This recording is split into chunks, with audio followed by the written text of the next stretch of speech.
En el World Paella Day, Valencia comparte la paella con el mundo. Un día en que el arroz con cosas también es paella y ningún ingrediente se queda en el banquillo.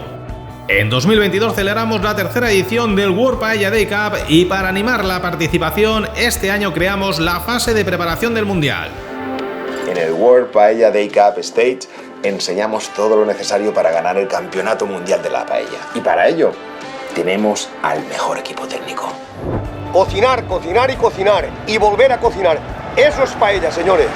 Los hinchas de la paella de todo el mundo, a través de las redes sociales y junto a un jurado profesional, seleccionaron a los países participantes. Una selección de 10 cocineros finalistas que vivieron el stage y compitieron al máximo nivel en un mundial muy disputado.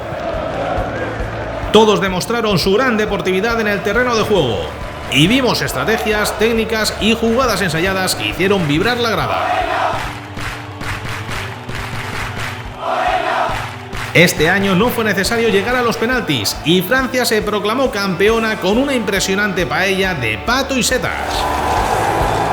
Solo uno levantó la Copa Mundial, pero ganaron todos los cocineros.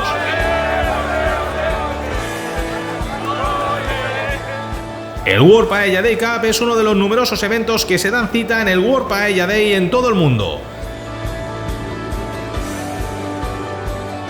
Y el resultado se ve reflejado claramente en el marcador.